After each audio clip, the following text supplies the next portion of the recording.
बिस्मिल्लाहिर्रहमानिर्रहीम, अस्सलाम वालेकुम। आज हम रेबीज के बारे में डिस्कशन करेंगे क्योंकि रेबीज के केसेस बहुत ज्यादा आना शुरू हो गए हैं। रेबीज बेसिकली एक ऐसा वायरस है जो कि हल्के कुत्ते के काटने की वजह से इंसानों में मुंतकिल हो जाता है, और जब ये इंसानों में मुंतकिल हो जाता है तो ये एक जानलेवा मर्ज की सूरत इख्तियार कर लेते हैं, जिसमें बहुत सारे अजीबोगरीब किस्म के सिम्टम्स आना शुरू होते हैं।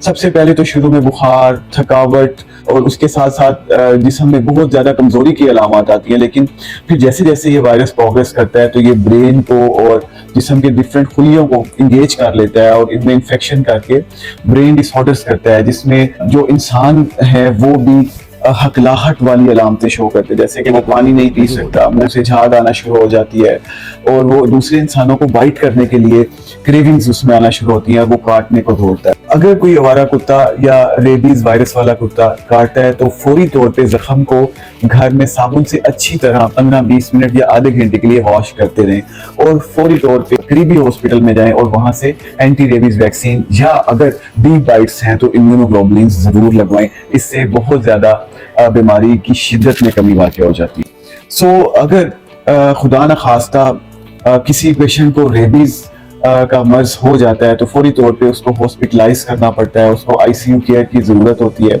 इसके अलावा उसकी प्रॉपर मेंटल केयर की ज़रूरत होती है और प्रॉपर नर्सिंग केयर की ज़रूरत होती है।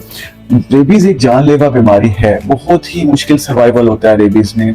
ज़्यादातर ये देखा गया है कि अगर वायरस ने ब्रेन को इफेक्ट कर दिया है तो फिर सर्वाइवल के चांसेस बहुत ही ज़्यादा कम हो जाते हैं और रिकवरी बहुत ज़्यादा स्लो होती है। सो बेसिकली रेबीज से बचने के लिए प्रिवेंशन ज़रूरी है। अगर आप देखते हैं कि आपके एरिया में या आपके इलाके में कोई कुत्ते हकलाहट का शिकार है या हल्के कुत्ते फिर रहे हैं या फिर ऐसे कुत्ते फिर रहे हैं जो कि बच्चों को या दूसरे शहरियों को काटने को दौड़ते हैं, तो फिर फौरी तौर पे इलाके की इंतजामिया को आगाह करें और कोशिश करें कि उन कुत्तों का प्रॉपर सद्देबाब किया जा सके ताकि ये बीमारी फैल ना सके। सो prevention is better than cure. ये एक ऐसी बीमारी है जिसमें हमने खुद को प्रिवेंट रखना है, और अगर खुदा न खास्ता कोई पेशेंट ऐसी बीमारी में मुब्तला है तो उसे फौरी तौर पे हॉस्पिटलाइज करना है। So this was the public service message. Thank you so much.